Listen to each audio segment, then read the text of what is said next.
80 வருஷம் ஆனால் விடுதலை எல்லாருக்கும் கிடைச்சிருக்காங்கன்னா இல்லை. எல்லாருக்கும் விடுதலை, உண்மையான விடுதலை கிடைக்கல, மெய்யான விடுதலை கிடைக்கல.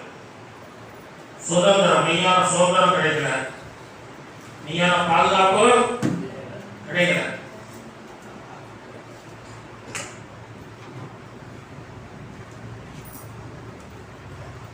ஆதியாகமம் 15 வாசிங்க.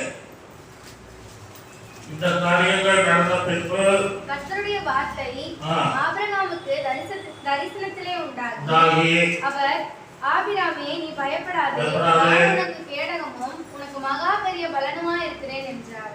நான் உனக்கு கேடகமும் மகா பெரிய பலனுமா இருக்கிறேன். இந்த காரியங்கள் நடந்த பின்பு எந்த காரியம் நடந்தது? 14ஆம் அதிகாரத்தில் வாசிங்கன்னா 14 வாசிங்க. தன் சகோதரன் சிறையாக கொண்டு போகப்பட்டதை ஆபிராம் கேள்விப்பட்ட போது அவன் தன் வீட்டிலே பிறந்த கைப்படிந்தவர்களாகிய 318 ஆட்களுக்கும் ஆயுதம் தரிப்பித்து தான் என்னும் ஊர் மட்டும் அவர்களை தொடர்ந்து இந்த ஆபிரகாமுடைய அண்ணன் மகன் அந்த லோத்.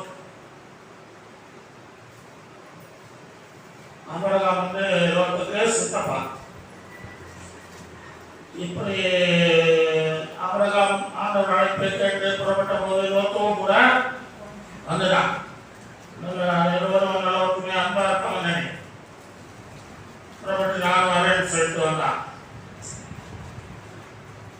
அப்புறம் கொஞ்சம் பிரச்சனைகள் எல்லாம் ஆனபோது, ஆடு மாடுகள் பெருகின போது, ஜனங்கள் எல்லாம் உண்டாச்சு.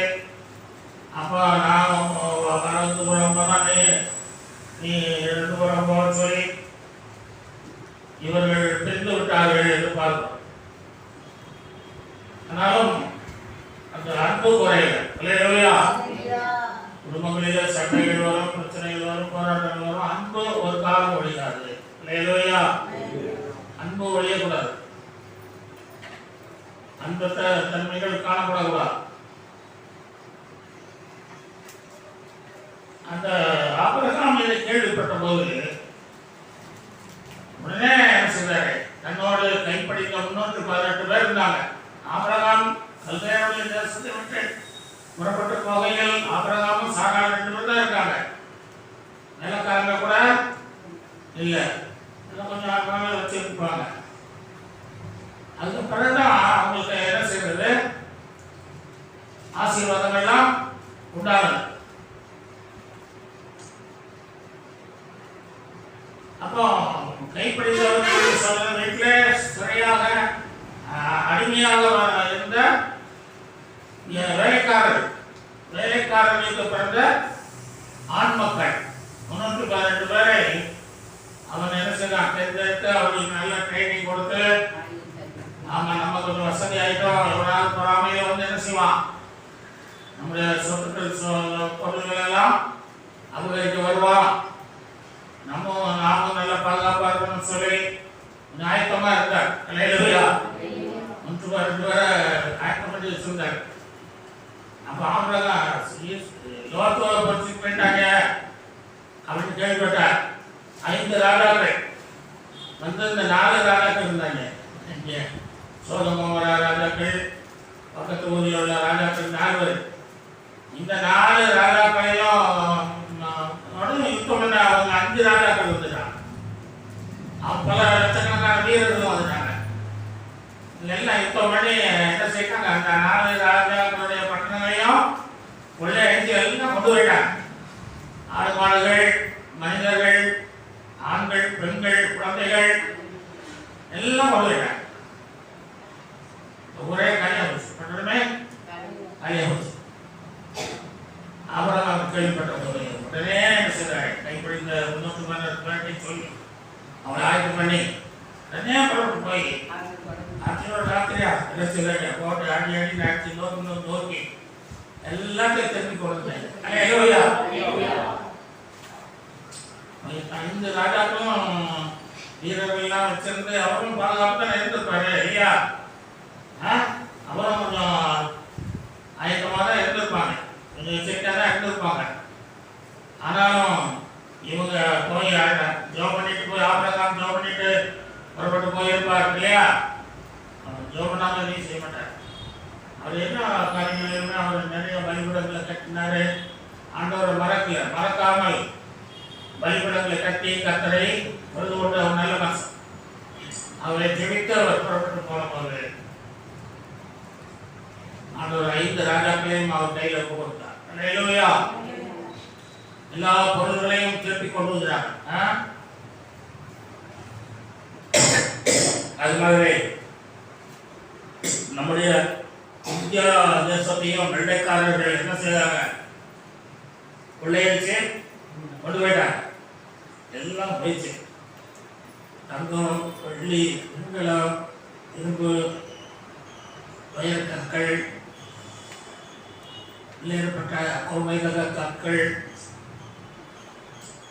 ஏற்பட்டது தங்கம், வெள்ளி, பொன் எல்லாத்தையுமே என்ன செய்தாங்க? கொடுவிடாங்க. எல்லாத்தையும் கொடுவிடாங்க. அவங்க என்ன பண்ணுறாங்க? இருந்த சொந்த கிடைக்காம இருந்ததுன்னா என்ன இருப்பாங்க? எல்லாத்தையுமே இன்னும் இருக்கிறதெல்லாம் கூட கொண்டு போயிருப்பாங்க. வரி அதிகமாக போட்டாங்க, மக்களை கொடுமைப்படுத்தினாங்க, துன்பப்படுத்தினாங்க, ஜெயிலெல்லாம் போட்டு அடியாடி நடிச்சு ஒழிச்சாங்க, ரொம்ப தீமைகள் செய்தாங்க. ஆனால் ஆபிரகாம் இந்த லோத்து குடும்பங்கள் இந்த தேசங்களை எல்லாம் மீட்டு இந்த ஜனங்களை எல்லாம் மீட்டு கொண்டு வந்தது போல நம்முடைய தேசத்திலும் மகாத்மா காந்தி, நேரு போன்றவர்கள் இன்னும் பெரிய தலைவர்களாக இருந்தாங்க. பெரிய தலைவர்களாக எழுப்பி, பெரிய ஆட்களாக எழுப்பி அந்த தேசத்தை, நம்முடைய இந்தியா தேசத்தை என்ன ஒரு விடுதலைக்காக போராடி பிள்ளையின வெளியேற சொல்லி இந்தியாவை விடுதலை நாடாக மாற்றினார்கள். அல்லேலூயா. இந்தியா விடுதலை பெற்றது, சுதந்திரம் பெற்றது. ஆபிரகாம் ஜீவனை கொடுத்து எடுத்தாரு. போராடி வெற்றி பெற்றார், ஜனங்களை மீட்டார். இயேசு கிறிஸ்துவும் இந்த உலகத்திலே வந்து ஜீவனை கொடுத்து சிலுவை சுமந்து ரத்தம் சிந்தி உலகத்தை மீட்டுக் கொண்டார். அல்லேலூயா. ஆபிரகாம் லோத்தின் குடும்பம் சில பட்டணங்களை மீட்டார். இந்தியாவிலே போராடி சுதந்திரம், இந்தியாவுக்கு சுதந்திரம் கிடைத்தது.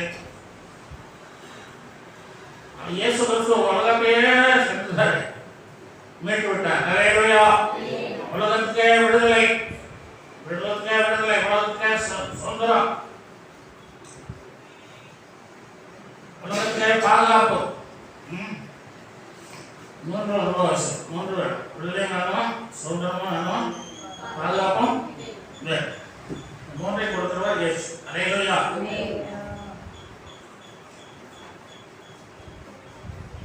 ஆகவே இந்த 3ஐயும் இயேசு தருகிறார். ஆபிரகாம் மூலமாக பெரிய விடுதலை கொடுத்தார் என்று சொல்லிட்டோம். மறுபடியும் அந்த பட்டணத்தில் கொடியேறிட்டாங்க. குடியேறினாலும் அவங்க கர்த்தரை என்ன செய்யல, முக்கியமா வச்சு அவனை பாதுகாப்பா வைக்கல. அவர் தான் என்ன சொன்னாரு? ஆபிரகாம் நாங்கள் கேடாவும் இருப்பேன். கேடாவுன்னா பாதுகாப்பு. இந்த பாதுகாப்புக்கு லோத்துக்கு இல்லை. லோத்து மறுபடியும் கர்த்தர் அதிகமாக என்ன செய்ய அந்த குடும்பமெல்லாம் தேடல். பிள்ளைகளுக்கெல்லாம் அந்த விக்கிரகம் செய்கிறவங்க குடும்பத்தில் போய் இது பண்ணான். அவன் மனைவி, அவன் மொத்தம் அவன் நல்லவன், அநீதிமான் லோத்து. அவன் மனைவி சரியில்லை. அவன் எப்போ இறச்சுவார். விக்கிரகோட தொடர்பு வைக்கிறான்.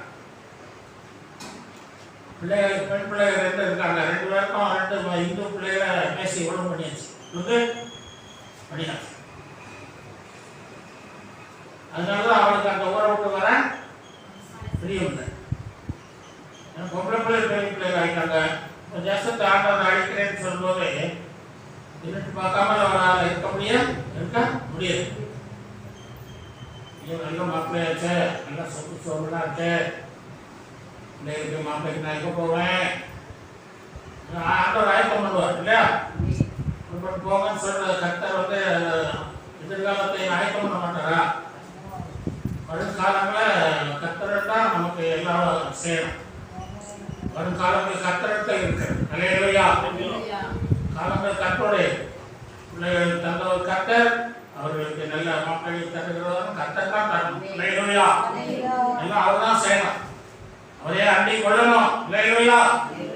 அவருடைய பாதங்களையே பற்றி கொள்ளணும். அப்ப தேவன் எல்லாரும் நமக்கு நன்மையா செய்வார். அல்லேலூயா.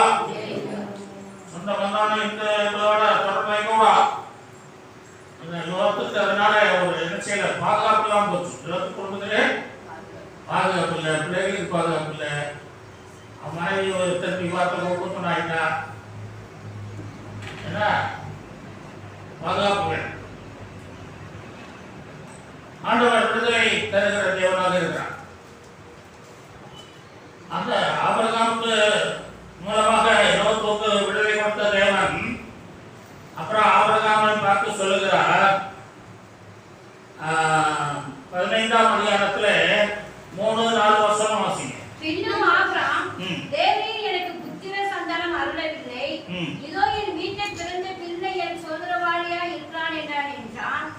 அப்பொழுது கர்த்தருடைய வார்த்தை அவனுக்கு உண்டாகி, இவன் உனக்கு சுதந்திரவாளி அல்ல, உன் கற்பம் பிறப்பா இருப்பவனே உனக்கு சுதந்திரவாளி ஆவான் என்று சொல்லி அவர் அவனை வெளியே அழைத்து, நீர் வானத்தை அண்ணாந்து பார், நட்சத்திரங்கள் என்னை உன்னால் கூடுமானால் அவைகளை எண்ணு என்று சொல்லி பின்பு அவனை நோக்கி, உன் சந்ததி இவ்வண்ணமாய் இருக்கும் என்றார். நம்ம வாசத்துல ஆண்டவர் வந்து ஆபிரகாம் மூலமாக விடுதலை கொடுத்தார்னு பார்த்தோம் இல்லையா? விடுவித்தா விடுதலை கொடுத்தார், விடுதலை பெற்றுக் கொண்டார்கள். அப்புறம் ஆபிரகாம் சுதந்திரம் கொடுக்குறான். என்ன கொடுக்குறாப்பா? சுதந்திரம். அப்ப அவன் ஆண்டவர்கிட்ட சொல்றான், ஆண்டவரே என்னுடைய வீட்டில் பிறந்த ஒருவன் தான் என்ன செய்யறான், சுந்தரவாணி போல இருக்கிறான், சுந்தரவாணி போல இருக்கிறான். அப்புறம் எலியேசர்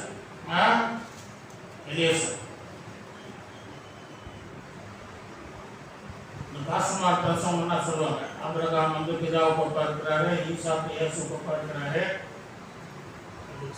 எலியேசர் வந்து பரிசுத்தாவிக்கு இருக்கிறார்கள், ரெபெக்காள் புதிய ஏற்பாட்டு சபைக்கு ஒப்பா இருக்கிறாள் சொல்லுவாங்க. அப்படியே சொல்லுவாங்க. ஆனா ஆபிரகாம்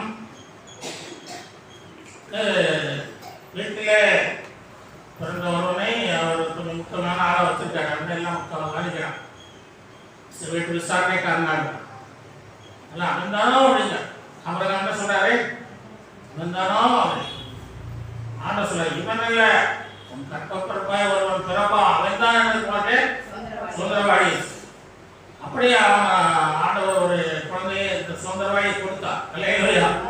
சுதந்திரவாளியை கொடுத்தா அவனுக்கு அது மட்டுமல்ல, அவன் குழந்தை கொடுத்தது மட்டுமல்ல, அவனுக்கு ஒரு தேசத்தையும் கொடுக்கிறான். 3-4 வருஷம் 7 வருஷம் அவனை நோக்கி, இந்த தேசத்தை உனக்கு சுதந்திரமாக கொடுக்கும் பொருட்டு உன்னை ஊர் என்கிற கல்தேயருடைய பட்டணத்திலிருந்து அழைத்து வந்த கர்த்தர் நானே என்றார்.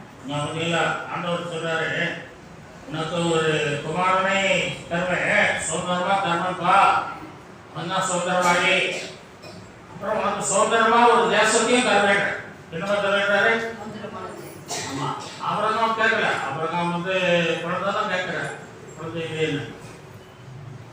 அப்போ ஒரு குழந்தைய தருவேன், அவனாலே வானத்து நட்சத்திரங்களை போல எல்லா ஜனங்களையும் தருவேன். உபாகமத்தில் சொல்லுவார், நீங்கள் கொஞ்சம் ஜனமாய் இருந்தீர்கள், சின்ன ஜனமா இருந்தீங்க, கொஞ்சம் சின்ன, கொஞ்சம் ரொம்ப சிறியவர்களா இருந்தீர்கள், சின்ன சின்ன ஜனங்களா இருந்தீர்கள், கொஞ்சம் பேரா இருந்தீர்கள். இந்த சிறியவர்களை கொண்டுதான் பெரிய காரியங்களை செய்கிறார். அல்லேலூயா செய்வார். பெரியவன் சொன்னான், நான் சின்னவன், குடும்பம் சின்னது, எளிமையானவர்கள் சொன்னான். அவனுக்கு கூட தான் பெரிய ஒரு வெற்றியை கொடுத்தார். அல்லேலூயா. சிறியவர்களை கொண்டு பெரிய காரியம் செய்வோம். நம்ம அன்னைக்கு பார்த்தோம், இந்த சந்தி பூச்சி பூமியில் சிறியவைகளாக இருக்கிறது, அற்பமாய் எண்ணப்படுகிறது, ஆனாலும் மகா ஞானம் அதற்குள் இருக்கிறது. அல்லேலூயா. சின்னவர்கள் தான்.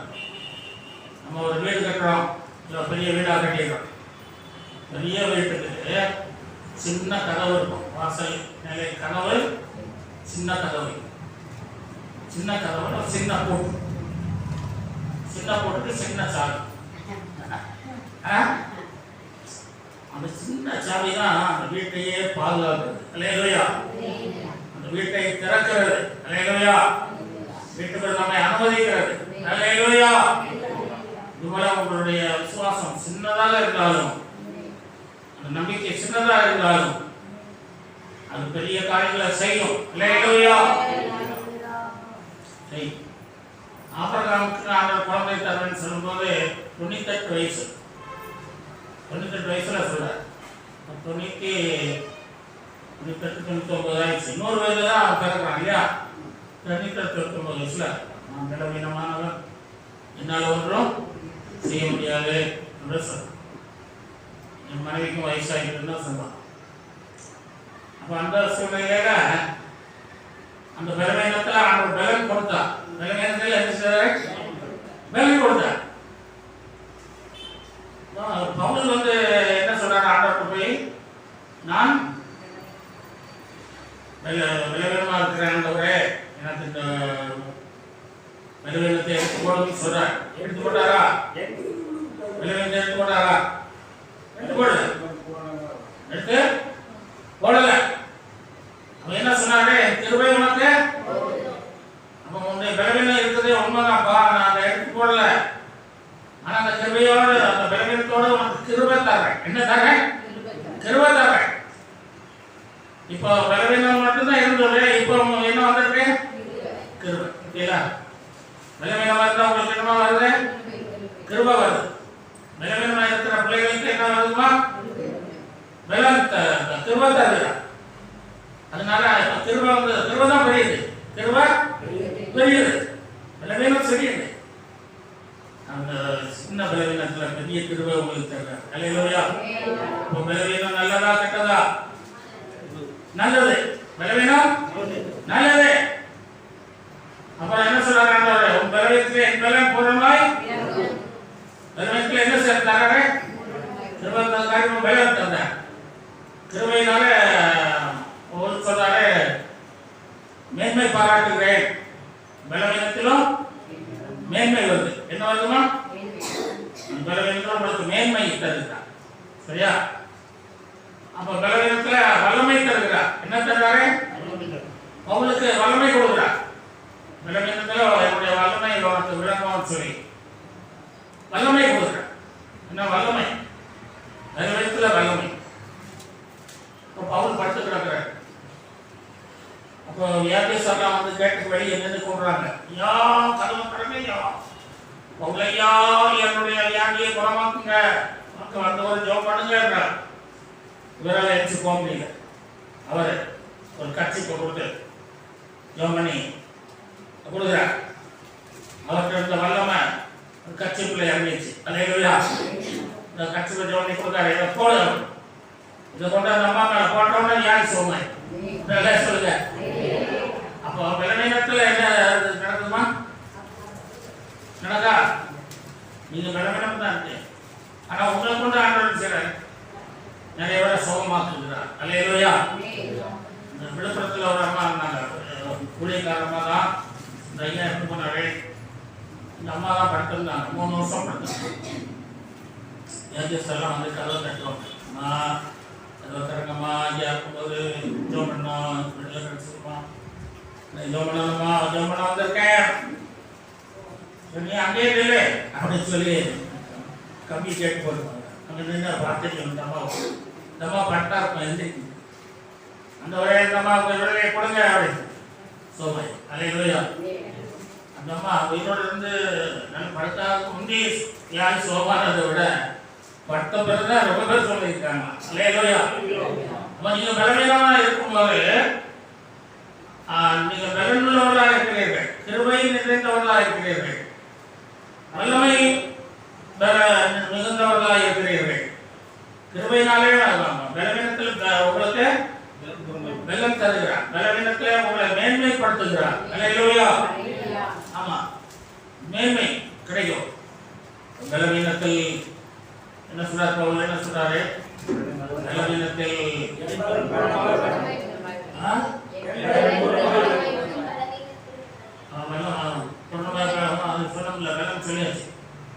பலவீனத்தில் பிரியப்படுகிறேன்.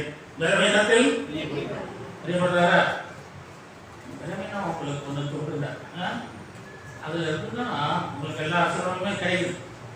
இதனால பலவீனம் ஒரு நேரம் மாறும், ஒன்று மாறாமே இருக்கும். மாறாமே பவுலுக்கு பலவீனம் மாறியே ஆச்சா. மோசே சொல்றார், ஆண்டவரே நான் மந்தராவும் துக்கவாயும் அதை மாத்தினாரா? இஸ்ரேல் ஜனங்களை வீட்டை கொண்டு வான்னு சொல்லிட்டு சொல்லும்போது இவர் முடியாதுன்னு சொல்றார். வந்து நான் இதுக்கு நான் அதை மாத்திட்டாரேன்னு சொன்னாரா? மாற்ற முடியுங்களா? அவருக்கு மாத்தினாரா? என்ன செய்யறாரு? அவனுக்கு ஒரு வாய்க்கு 10 வாய் கூட கொடுத்துடலாம். ஆண்டவரே 10 வாய் கூட கொடுத்து பேசுறா இந்த நிலையில விழிச்சு அப்போ நான் 10 வாய் தரேன் அப்படின்னு சொன்னாரு. என்ன சொன்னாரு? நீ போற வழியில ஒருத்தர பாப்ப, அவன் தான் உனக்கு ஒரு அண்ணன் ஆரோன், அவனை கூட்டிட்டு போ. அல்லேலூயா. அவன் உனக்கா பேசுவான் சொன்னாரா? பலவீனம் வந்து இருக்கும். அதனால உங்களுக்கு கிருபை தான் கிடைக்குது, வல்லமை கிடைக்குது, பலன் கிடைக்குது, மேன்மை கிடைக்குது. கிருபையினால உங்களை எடுத்து பயன்படுத்துகிறார். கிருபையினாலே அநேகருக்கு உங்களை மூலமா சுகம் கொடுக்கிறார். கிருபையினால அந்த பலவீனத்தினாலே உங்களுக்கு நல்ல பலன் தருகிறார். அல்லேலூயா. ஆமா, ஆகவே பலவீனம் தன்னை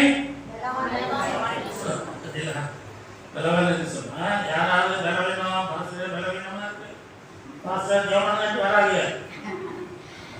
நீங்க ஜோம் பண்ணி அநேகருக்கு விடுதலை கிடைக்கணும். அல்லேலூயா. அதுதான் ஒரு பலவீனத்தை கர்த்தரே உங்களுக்கு கொடுத்திருக்காரு. ஆமா, அதனால கர்த்தர் தந்த பலவீனம் எனக்கு கிருபை தராரு, பலன் தராரு, வல்லமை தராருன்னு நீங்க மற்றவர்களுக்காக ஜெபிக்கணும். அல்லேலூயா. ஆபிரகாம் பலவீனமா இருக்காரு. அந்த 100 வயசுலயே கூட அவரை பலப்படுத்தி மனைவியையும் பலப்படுத்தி வல்லமை கொடுத்து கிருபைகளை கொடுத்து விசுவாசத்தை வர்த்திக்க பண்ணி ஒரு குழந்தையை கொடுத்தார். அல்லேலூயா. கொடுத்தாரா? பலப்படுத்தினாரா? ஆபிரகாம் என்னமா செய்தார்? பலப்படுத்தினாரா? அல்லேலூயா. ஆபிரகாம் சாராள் குழந்தை பெற ஆற்றல் பெற்றது நம்பிக்கையினால். ஆபிரகாம் சாராள் குழந்தை பெற ஆற்றல் பெற்றது நம்பிக்கையினால். நம்பத்தக்கவர் ஏற்றெல்லாம் எப்படியும் நிறைவேற்றுவார். வாக்குத்தத்தம் தந்தவர் நம்பத்தக்கவர் ஏற்றெல்லாம் எப்படியும் நிறைவேற்றுவார். பயம் வேண்டாம், தீங்கு வேண்டாம், படைத்தவர் உன்னை நடத்தி செல்வார். பயம் வேண்டாம், தீங்கு வேண்டாம், படைத்தவர்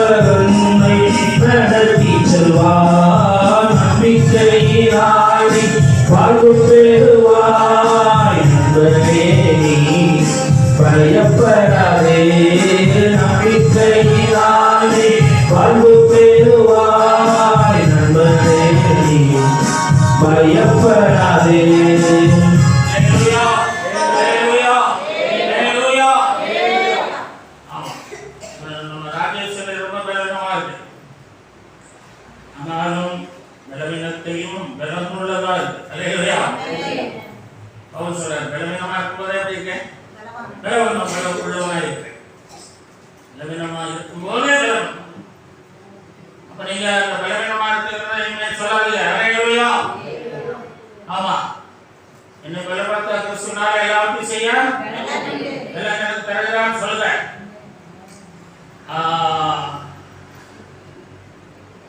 ஆபிரகாமுக்கு பலன் கொடுத்தார். அப்ப ஆபிரகாமுக்கு தேசத்தை தரேன்னு சொல்லும்போது என்ன சொன்னாரு? வாசிங்க 8ஆம் வசனம். அதற்கு அவன், கர்த்தராகிய ஆண்டவரே, நான் அதை சுதந்தரித்துக் கொள்வேன் என்று எதினால் அறிவேன் என்றான். கேள்வி கேட்கிறான். ஆபிரகாம்கிட்ட ஒரு குழந்தை தரேன்னு சொல்றது கூட கேள்வி கேட்கல. தேசத்தை தரேன்னு சொல்லும்போது பெரிய ஆசீர்வாதத்தை தரேன்றாரு, பெரிய ஒரு தேசத்தை தரேன்றாரு, எப்படி தருவாரு சொல்லி அவனுக்கு ஒரு சந்தேகம் வந்துச்சு. கேட்கிறான் ஆண்டவர்கிட்ட, எப்படி தருவி, எப்படி தருவீங்க அவனுக்கு கேட்கிறான். நம்ம என்ன கேட்க மாட்டோம். நம்மகிட்ட ஏதாவது ஆண்டர் தரேன்னா கேட்கிறோமா? என்ன செய்யணும் ஆண்டவர் கேட்போமா? கேட்கணும். ஏன் கேட்க மாட்டோம்? ஒருத்தரமானே சபைக்கு தர்மா காட்டி ஒழுங்கா போய் எல்லாருக்கும் சோறு போடு, சபையில் உள்ளவங்களுக்கு தான் அவங்க நாடு 7 நாள் உபவாசம் படுத்துக்கிறோம்னு சொல்லுவார். உண்டக மண்டக சொல்லிட்டாங்க, கஷ்டம். அதனால நம்ம இருக்கிறதுல கேட்கறது இல்லை, ஆட்டத்தை கேட்கறது இல்லை. அப்படியே ஆட்டவரைக்கு போயிடுவாங்க. சோதனம். அப்போ நீங்க சுதந்திரம் நமக்கு இல்லாமல் இருக்கிறது. நம் சுதந்திர பூமியில் இன்னும் இல்லை. சரியான விடுதலையும் இல்லை, சரியான சுதந்திரம் இல்லை, சரியான பாதுகாப்பும் இல்லை. சுதந்திரங்கள் இல்லாமல் நம்ம அடிமையாத்தான் இருக்கிறோம். நல்ல வேலை இல்லை, வேலையில உயர்வு இல்லை, நல்ல வீடு இல்லை, நல்ல குழந்தை செல்வங்கள் இல்லை, நல்ல கணவர் இல்லை, நல்ல பிள்ளைகள் இல்லை, நல்ல மனைவி இல்லை, நல்ல சந்தோஷம் சமாதான மகிழ்ச்சி இல்லை. இப்படி எதுலையுமே நாம் திருப்தியாக இல்லை. அப்படிதான் நாம எழுதுறோம். ஆபிரகாம் ஜெபித்த மாதிரி ஆண்டவர்கிட்ட ஜெபிக்கணும். அல்லேலூயா. அவருக்கு நல்ல ஜெபம் கேட்டார். ஆண்டவர்கிட்ட என்ன செய்யணும்னு சொல்லி ஆண்டவர் சொன்னார். 8ஆம் வசனம் வாசிக்கும். அதற்கு அவர் 3 வயது கிடாரியையும் 3 வயது வெள்ளாட்டையும் 3 வயது ஆட்டுக்கடாவையும் ஒரு காட்டுப்புறாவையும் ஒரு புறா குஞ்சியையும் என்னிடத்தில் கொண்டு வா என்றார். பாருங்க, ஆண்டவர் வந்து பலி செலுத்த சொல்றார். பலி செலுத்தணும். தேவ பிள்ளைகள் என்ன செய்யணும்? பலி செலுத்தணும். சபைக்கு வரும்போது நல்லா சோத்திர பலிகளை செலுத்தணும். அல்லேலூயா பலியை செலுத்தணும். ஆவியின் பலிகளை செலுத்தணும். பாடல் பலிகளை செலுத்தணும். ஆராதனை பலிகளை செலுத்தணும். அனுக்கிற தசம பலிகளை செலுத்தணும். அல்லேலூயா. நிறைய பலிகள் இருக்கு. ஆண்டவருடைய கட்டளை நிறைய சொல்லுவார். அப்படி பலிகளை எல்லாம் என்ன செய்யணும்? ஆராய்ந்து பார்த்து தேவனுக்கு எந்த ஆராதனை பிடிக்கும்னு பார்த்து இந்த ஆராதனையெல்லாம் செய்யணும். தேவன் சொல்றாங்க இப்படி எல்லாம் செய்யணும். அதெல்லாம் பிரியப்படுறேன். அப்ப சொன்னாரு, நீ பலி செலுத்தினதுனால உனக்கு என்ன செய்யறேன்? தேசத்தை தருவேன், ஆனா கொஞ்சம் காலம் ஆகும் அப்படின்னு சொல்றார். உடனே கொடுத்தாரா? இல்ல, உன் சந்ததி அதெல்லாம் அனுபவிப்பாங்கப்பா என்று சொன்னார். அது கொஞ்சம் காலம் ஆயிடுச்சு. தேவன் நமக்கு செய்வேன்னு சொன்ன செய்வார். கொஞ்சம் காலம் கூட ஆகலாம். அதுக்காக நம்ம அவசரப்படக்கூடாது. அல்லேலூயா. என்ன செய்யக்கூடாது? அவசரப்பட கூடாது.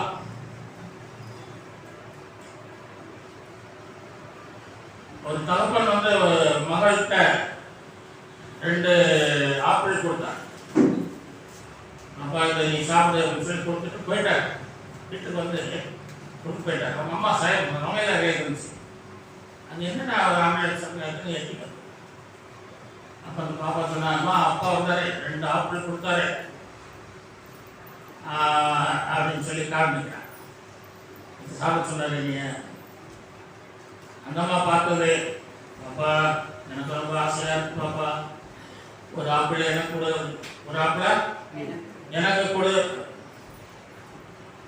அந்த பிள்ளை என்ன செய்தா, இந்த ஆப்பிள் ஒரு கனி கடிச்சா, அந்த ஆப்பிளையும் ஒரு கனி கடிச்சா, ரெண்டு பழத்தையும் ரெண்டையும் கடிச்சா. அப்புறம் ஆச்சரியமா போடி நீலாம் ஒரு பிள்ளையா அப்படின்னு சொல்லிட்டு கிச்சனுக்குள்ள போயிடுச்சு. பின்னாலே பிள்ளை போகலாம், நிச்சயமா இதை சாப்பிடுங்க, போடு கடிச்சது என்ன போடுவா. கடிக்கும்போதே நான் பார்ப்பேன், அம்மா இந்த ரெண்டு பழத்தில் எது ருசியாக இருக்குன்னு பார்த்தேன். இந்த பழம் ருசி இல்லை, இது நல்ல ருசி, அதான் நல்ல சொல்லுங்க. அப்போ தேவனும் நமக்கு எப்படிமா கொடுக்குறாரு, நல்ல ருசி உள்ளது, நல்ல டேஸ்டா இருக்கிற நல்லதையே தருவா. நல்லதையே தருவா. அதுக்கு கொஞ்சம் லேட் ஆகும். அல்லேலூயா. ஆனா ஒரு கல்யாணத்துல கொஞ்சம் லேட்டானாலும் ருசியா கொடுத்தா. அல்லேலூயா. ஆண்டவருக்கு நல்ல ருசி உள்ள ஆகவே கொஞ்சம் பொறுமையா இருங்க, அவசரப்படாது. அல்லேலூயா. தேவனுக்கு நம்ம நல்லா சோத்திரம் பண்ணணும், நல்லா ஜெபிக்கணும், துதிக்கணும். ஒரு பாட்டி இருந்தாங்க, இந்த பாட்டி நல்லா சோத்திரம் பண்ணணும், எது கரெக்டாக சோத்திரம் பண்ணணும். ஒருக்கா கையில் அடிபட்டுச்சு. என்ன பாட்டி கையில் அடிபட்டுச்சா, வச்சு உங்கள் ஆண்டவர் கையை வச்சு விட்டாரு அப்படின்னாங்க. மற்றவங்க இருந்தாங்க. அந்த பாட்டி சொல்லிச்சு, கையில் அடிபட்டு காயப்பட்டதுக்காக சோத்திரம் அப்படின்ச்சு. அதனால அந்த பாட்டிக்கு எல்லாரும் தோத்திர பாட்டின்னு தெரிவிச்சிட்டாங்க, தோத்திர பாட்டி. அப்போ வீட்டில் வந்து ஒரு நாள் சமையல் செய்தது, பருப்பு அடுப்பில் வச்சுட்டு இப்போ தண்ணி எடுக்க போயிடுச்சு. தண்ணி எடுத்துட்டு வர்றதுக்குள்ள பருப்பு இங்கே கொட்டிடுச்சு, வீடெல்லாம் பருப்பாயிடுச்சு, தண்ணியாயிடுச்சு. பக்கத்து வீட்டமாக ஓடின்னு சொன்னாங்க, பாட்டி தோத்திர பாட்டி போச்சு, இன்னைக்கு சாம்பார் போச்சு. சோறு இருக்கு, சாம்பார் போச்சு, கஞ்சி தான் குடிக்கணும். தோத்திர மணியில கஞ்சி தான் குடிக்கணும். அன்னைக்கு அந்த பாட்டி சொல்லிச்சு, சாம்பார் பொங்கி கொட்டினதுக்காக சோத்திரம் அப்படின்னு சொல்லிச்சு. அதுக்கு சோத்திரமா அப்படின்னு இந்த பானையை அப்படி எடுத்தது பாருங்க. அந்த இந்த கைக்கு கொஞ்சம் துணி கொஞ்சம் வலிச்சு விட்டுருச்சு, கீழே விழுந்துருச்சு. விழுந்து சாம்பார் எல்லாம் கொட்டி வச்சு, எல்லாமே கொட்டி வச்சு போச்சு. சாம்பார் முன்னூறு போச்சா, கொஞ்சம் இருக்கும் மாட்டோம். அந்த யோசனை இன்னைக்கு சுத்தமா கஞ்சி குடிக்க போட்டாரு, சாம்பார் போச்சு. அப்புறம் எப்படி பார்த்தாங்க, அந்த பக்கத்து வீட்டுக்காரங்க வந்து நின்னாங்களா, ஒரு பள்ளி இருக்கு, ஒரு பள்ளி அதில் செத்து கிடந்தது. பாட்டா இந்த தோற்ற பாட்டியை கைவிடல, பானையை உடைத்து பாட்டியை காப்பாற்றினார். துறையா சொல்ல இதெல்லாம் செய்வோம், ஆண்டவர் இதெல்லாம் செய்யுமா எல்லாமே செய்யும். அல்லேலூயா. பானையை உடைச்சிட்டாங்க. இந்த பெரியவங்க காலத்திலேயே ஒரு 300 பானை உடைச்சி அவங்களை காப்பாற்றுறாங்க. அல்லேலூயா. ஆண்டவர் எதையாவது ஒன்று அழிக்கிறாரு, செய்து நம்மை விடுவிக்கிறார். அல்லேலூயா. விடுதலை நாயகன் எனக்குள்ளே இருக்கிறார், என்னே ஆனந்தம். விடுதலை நாயகன் வெற்றியை தருகிறார், எனக்குள்ளே இருக்கிறார், என்னே ஆனந்தம். நிறைய கேடகங்கள் சொல்லப்படுகிறது. ஆதியாகமம் 11 சொல்றார், நான் உனக்கு கேடகமும் மகாபலியா இருக்கிறேன் அவர் சொன்னார். அவனை கொண்டு விடுதலை கொடுத்தார், அவர்களுக்கு குழந்தை செல்வங்களை சொந்தமாக கொடுத்தார், கேடகமாக இருந்தார், பாதுகாப்பாக இருந்தார். அல்லேலூயா. சங்கீதம் 28:7 வாசிக்கிறோம், கர்த்தர் என் பலனும் என் கேடகமாய் இருக்கிறார். 1ஆம் வசனத்தில் வாசிக்கிறோம், 28:1. உம்மை நோக்கி கூப்பிடுகிறேன், நீர் கேளாதவர் போல மௌனமாய் இராதேயோ. நீர் மௌனமாய் இருந்தால் நான் குழியில் இறங்குகிறவர்களுக்கு ஒப்பாயிருப்பேன். கண்மலையாகிய கர்த்தாவே, கண்மலையாகிய கர்த்தரை உயர்த்துகிறார். கர்த்தரை உயர்த்துவதனாலே கர்த்தர் நமக்கு கேடகமாக இருக்கிறார். அல்லேலூயா. தாவீது கர்த்தரை உயர்த்தினதுனால கர்த்தர் கிடமாய் இருந்தார். 6ஆம் வசனத்தில் கர்த்தருக்கு ஸ்தோத்திரம் என்கிறார். 6 படி கர்த்தருக்கு ஸ்தோத்திரம். கர்த்தருக்கு ஸ்தோத்திரம். பார்த்தீங்களா? கர்த்தருக்கு ஸ்தோத்திரம் என்று சொல்லுகிறார். அப்படி தாவீது கர்த்தரை துதிக்கிற துதியிலே, ஸ்தோத்திரத்திலே, அல்லேலூயாவிலே எந்த குறையும் வைக்காதவர். அல்லேலூயா. ஆமா. இப்போ வந்தாலும் அவர் ஒரு தட்டு கூட ஸ்தோத்திரம்னு. அல்லேலூயா. அல்லேலூயா. சுகாசில பிரம்மாவை கரவை தட்டி எழுப்பினார். அல்லேலூயா. தூக்கத்தையும் அல்லேலூயா. அல்லேலூயா. அப்ப அவர் தாவீது போற இடங்கள் வந்த இடங்கள் எல்லாம் அவருக்கு ஆபத்துகள் நெருங்கி இருந்தது, தீமை நெருங்கி இருந்தது, அழிவுகள் நிறைந்து இருந்தது. அதை கொல்ல ஆயிரக்கணக்கானவர்கள் இருந்தார்கள். ஒரு பக்கத்தில் 1000 பேர், 14 பேர் சொன்ன மாதிரி 14 பேர் சூழ்ந்து கொண்டார்கள். தாவீதை தொட முடியுதா? என் கேடகமா இருக்குன்னு சொன்னாங்க. அல்லேலூயா. அந்த இஸ்ரவேல் ஜனங்களை ஆண்டவர் தொடர்புடைய மக்கள் தொடர்புடைய இஸ்ரவேல் ஜனங்கள் இன்னைக்கும் பாதுகாப்பா இருக்கிறாங்க. அல்லேலூயா. ஏன் பாதுகாப்பா இருக்காங்க? ஆபிரகாமுடைய ஜெபம். அல்லேலூயா. அவன் அன்னைக்கு பரிசுத்தி ஜெபித்தார்கள, அதனால அந்த ஜெபம் இன்னைக்கும் அவங்களை தாக்குது. அல்லேலூயா. ஆகாருடைய ஜெபம் தன்னுடைய ஜனங்களெல்லாம் தாக்கு, இன்னைக்கு வரைக்கும் தாக்குற மாதிரி ஜெபம் எல்லாரையும் தாக்கும். அல்லேலூயா. ஜெபம் ஒருவரையும் தாக்காமல் விட்டு விடாது. அல்லேலூயா. ஜெபம் நம்மை கைவிடாது. ஜெபம் நம்மை புறவே தள்ளாது. கர்த்தருடைய ஜெபத்தை கேட்கிறவர் ஜெபத்துக்கு நல்ல பதில் தருவார், சுதந்திரத்தை தருவார், விடுதலை தருவார், பாதுகாப்பு தருவார். அல்லேலூயா. தருவார். தாவீதை கர்த்தர் உயர்த்தினார். தாவீதை பலனாகிய கர்த்தாவே உயர்த்துகிறார். இவ்வளவுக்கும் இவர் காட்டில் தான் வந்துகிட்டு இருக்காரு. இன்னும் நாட்டில் என்ன செய்யல, அரசரா உட்கார்ல, சிங்காசனத்தில் உட்கார்ல. அது முன்னாடியே கர்த்தர் உயர்த்தி உயர்த்தி உயர்த்தி வச்சு உயர்த்தப்பட்டார். அல்லேலூயா. உயர்த்தினீங்கன்னா உயர்த்தப்பட்டுருவீங்க. ஒரு சொல்வா. ஆமா, கர்த்தர் உங்களை உயர்த்துவார். பிள்ளைகளை உயர்த்துவார். ஆராதிக்கிற பிள்ளைகளை உயர்த்துவார். இதனுடைய வியாதிகள், துன்பங்கள், கொலைகள், மற்ற சூன்யங்கள், விசுவாசத்தின் தந்திரங்கள் ஒன்றும் நம்மை தொட விட மாட்டார். அல்லேலூயா. விட மாட்டார். கர்த்தர் கிடமா டிஎல் மோடி இருந்தார். பார்த்தீங்களா? கேள்விப்பட்டிருக்கீங்க. டிஎல் மோடி அவர் வந்து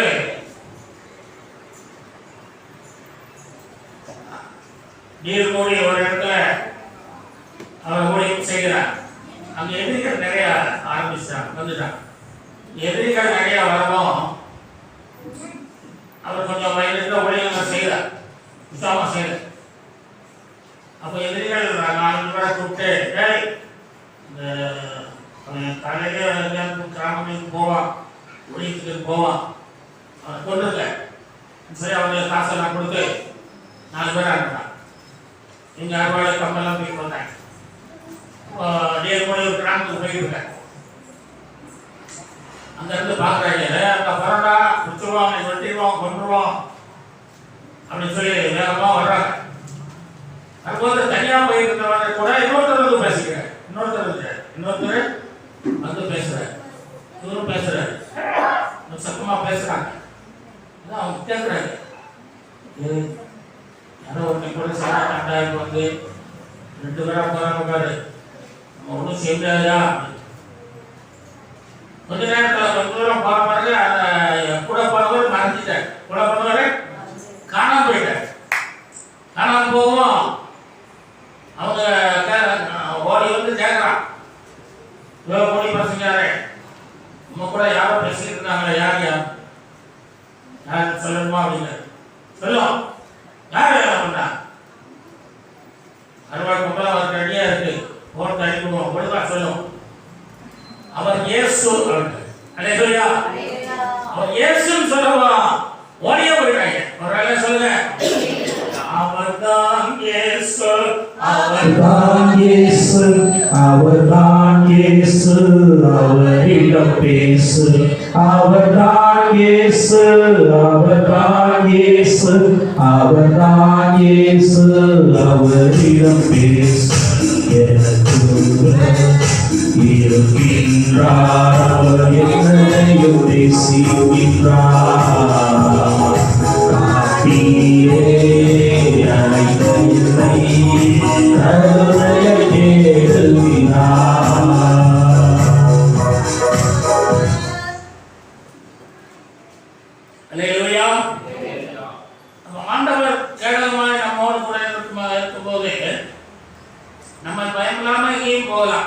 அல்லேலூயா.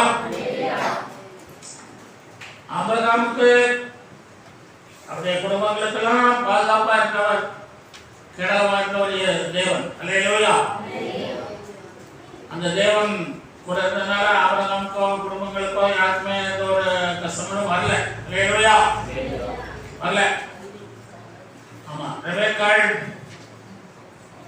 நல்ல ஒரு குடும்பம் பெண். வீடு ஞானத்தினாலே கட்டப்படும், விவேகத்தினாலே நிலைநிறுத்தப்படும். ரெபெக்காள் ஞானமுள்ள பெண்ணாக மட்டுமல்ல விவேகமுள்ளவளாக இருந்தார். எப்படி இருந்தாமா? அவன் புருஷன் யாக்கோபு கிட்ட என்ன இருக்கு? யாக்கோபு கிட்ட என்ன இருக்கு? யாக்கோபா ஈசாக். ஈசாக் கிட்ட என்ன இருக்கு? ஞானம் இருக்கு. ஈசாக் கிட்ட என்ன இருக்கு? ஞானம் இருக்கு. ஞானத்தினால மூத்த மகனை நேசிக்கிறான், அவனுக்கு வேண்டியதெல்லாம் செய்யறான், கொடுக்குறான். அவனுக்கு ஞானம் இருக்கிறதுனால அந்த பாசம் இருக்கு. என்ன இருக்கு? ஞானத்தினாலே பாசம் பெருகுது, விவேகத்தினாலே அறிவு பெருகுது. அல்லேலூயா. இப்ப விவேகமுள்ள ஒரு பெண்ணா இருப்பதனாலே என்ன சொல்றா? யாக்கோபை கூப்பிட்டு அந்த தேசபுத்திர பாகத்தை எப்படி வாங்கலாம், நம்முடைய சொந்தங்கள் எல்லாம் எப்படி நீ கைப்பற்ற முடியும், நீ பெரிய ஆளா வருவ, தேவன் உன்னை பற்றி என்னிடத்தில் சொல்லியிருக்கிறார், அதனால நீ என்ன ஜாக்கிரதையா இரு, நீ மாமா வீட்டுக்கு போ, இந்த கல்யாணம் பண்ணு, சந்ததிகளை எல்லாம் ஆசீர்வதிப்பார். அல்லேலூயா. சொன்னாரா? சொல்லியா? ஏன்னு சொன்னா அவன் விவேகம் உள்ளவர்கள். அல்லேலூயா. உங்களுக்கு ஞானம் மட்டும் இருந்தா போதாது, நீங்க விவேகம் உள்ளவர்களா. அல்லேலூயா. விவேகத்தினாலே நிலைநிறுத்தப்படும் வீடு, ஞானத்தினால் கட்டப்படும், விவேகம் நிலைநிறுத்தப்படும், நிலைநிறுத்தணும். அப்ப ஆண்டவர் என்ன பண்ணார்? யாக்கோபை ஈசாக்குக்கு யாக்கோபை கொடுத்தார். யார் கொடுத்தாரா? யாக்கோபை கொடுத்து முற்பிதாக்களிலே மூத்த தகப்பனாக உயர்த்தினார். அல்லேலூயா. கோத்திர பிதாவாக உயர்த்தினார். அவனுக்கு 12 பிள்ளைகளை கொடுத்து 12 கோத்திர பிதாவாக உயர்த்தினார். அல்லேலூயா. பிள்ளைகளை புத்தியில உயர்த்தினார். அந்த சந்ததியில யார் வருது? யூதா வருது. யூதாவின் சந்ததியில இயேசு வருது. அல்லேலூயா. விவேகம் இருந்ததா? ரெபெக்காளிடத்தில் என்ன இருந்தது? விவேகம். பிள்ளைகளிடத்தில் நீங்கள் பாசம் கொடுப்பது நல்லதா? நேசிப்பது நல்லதா? அன்பு கொள்வது நல்லதா? ஞானமாய் செயல்படுவது நல்லதா? ஆனால் விவேகம் இருக்க வேண்டும். அல்லேலூயா. அதான் அந்த பிள்ளைகளுடைய வாழ்க்கை நன்றாக இருக்கும், உயர்த்தப்படும்.